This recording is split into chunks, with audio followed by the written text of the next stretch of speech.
인생은 그날이 풀과 같으며 그 영화가 들의 꽃과 같도다.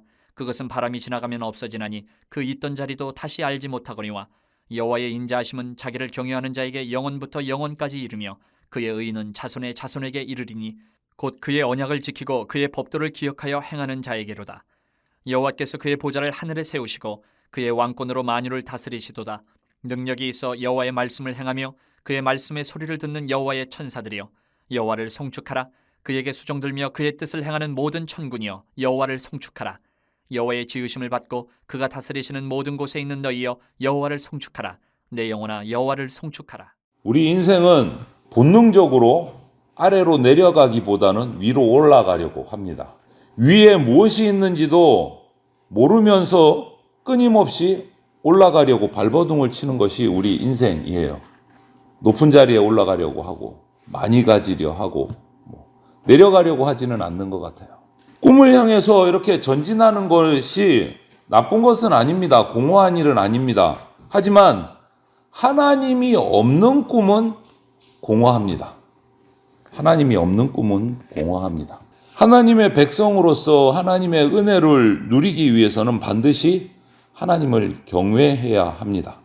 오늘 시인은 이 103편에서 하나님을 경외하는 사람의 모습이 어떠한지를 찬양 그리면서 시에서 그렇게 하나님을 경외하는 사람이 하나님으로부터 어떤 은혜, 어떤 복을 받는지를 이 시에서 이야기하고 있습니다. 그래서 하나님을 경외하는 사람이 받는 복이, 은혜가 어떤 건지 우리가 한번 살펴보겠습니다. 먼저 15절부터 16절을 보면 하나님을 경외하는 사람은 긍휼히 여김을 받습니다. 시인은 이렇게 얘기해요. 하나님은 우리가 바람에 지나가면 없어질 들의 풀, 꽃과 같은 것을 알고 계신다. 우리 인생이 얼마나 허무한지를 알고 계신다라고 노래를 합니다.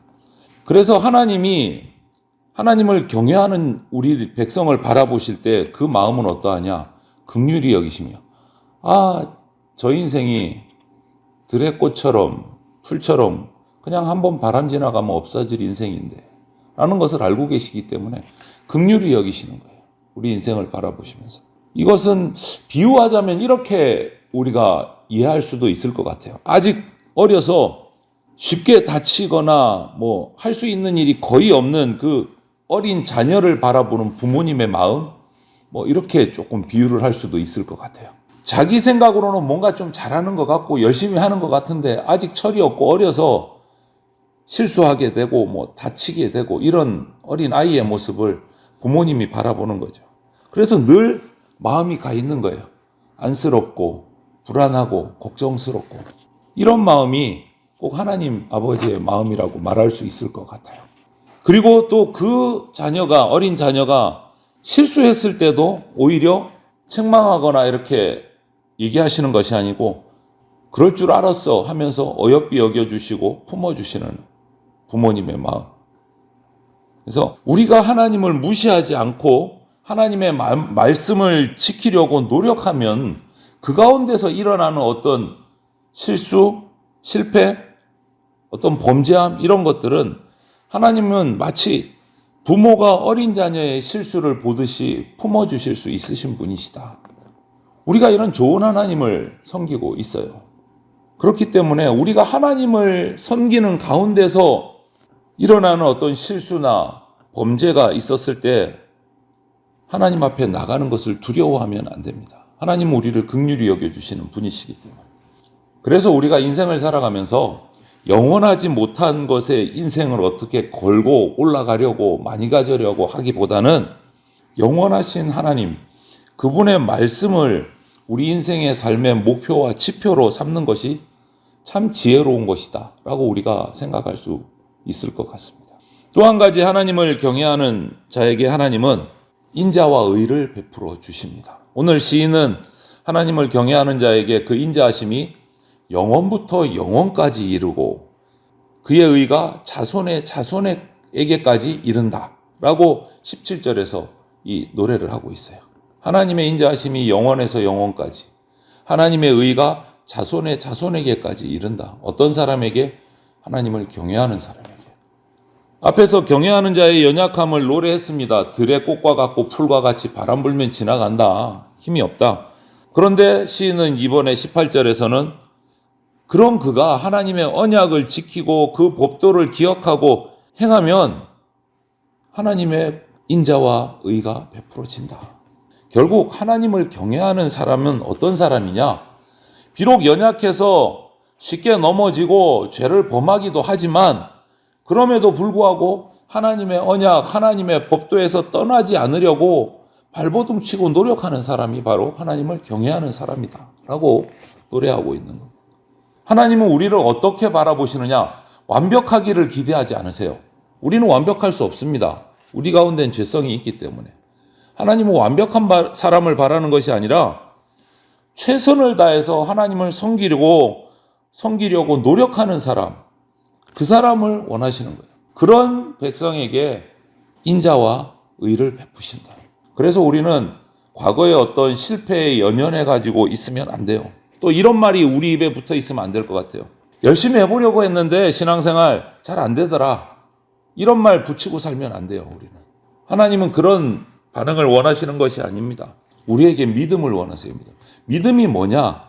히브리서 11장 13절을 통해서 우리가 보면 믿음은요, 아직 실현되지 않은 하나님의 약속을 바라보면서 지금 현재의 시간을 내가 그 약속을 바라보면서 인내하고 살아가는 것이 믿음이다 라고 표현을 해요. 하나님이 주신 천국의 약속 아직 다 이루어지지 않았지만 그 약속을 바라보면서 지금을 인내하면서 세상에 휩쓸리지 않으면서 살아가는 것, 그것이 믿음이다 라고 말해요. 아브라함에게 그렇게 하셨듯이 우리 하나님을 믿고 하나님을 경외하는 우리들에게도, 그 자손들에게도 하나님을 경외하면서 살아갈 때 세상에 구걸하지 않고 하늘의 별같이 많아지게 해 주실 것이다. 그것이 하나님의 약속이에요. 그래서 하나님을 경외하는 자는 하나님의 영원한 인자와 의가 베풀어진다. 하나님은 결과를 보고 판단하시는 분이 아니십니다, 여러분. 실패해도 또 일어나서 시도하고 하나님 앞에 강구하고 계속해서 하나님 앞에 바로 서려고 노력하는 그런 사람을 보시고 은혜를 베푸십니다. 우리는 완벽할 수 없기 때문에 실패해도 또 하나님 앞에 나가고 또 나가야 돼요. 하나님은 그런 삶을 바라시는 거예요. 그리고 마지막으로 한 가지, 하나님을 경외하는 사람은 하나님을 찬양하게 됩니다. 이것이 복이에요. 19절부터 22절에 시인은 온 천지 만물을 다스리시는 하나님을 선포하면서 이 시를 마무리를 합니다. 하나님의 통치는 어느 한 군데 이렇게 제한적이지 않다.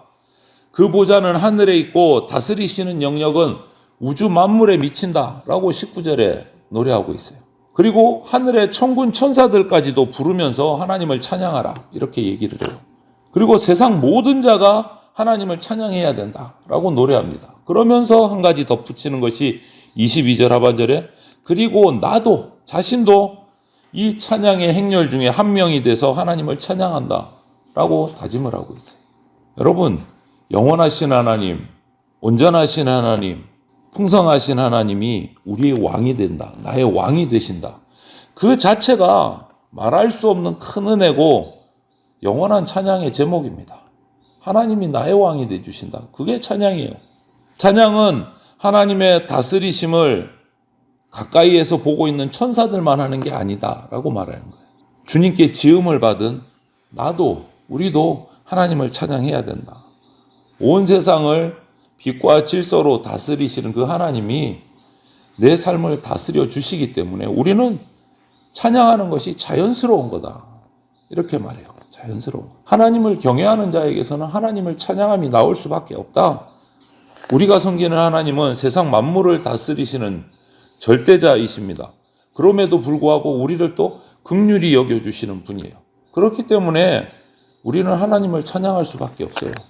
세상 모든 만물을 다스리시는 위대하신 하나님이 한낱 미물과 같은 우리를 긍휼히 여겨주시고 인자를 베풀어 주시고 의롭다 불러주시고 그런 하나님 앞에서 우리가 그런 하나님 앞에서 황공한 마음을 가질 수밖에 없는 거예요. 우리가 어떻게 대해야 돼요? 그 하나님을 어떻게 섬겨야 되겠어요?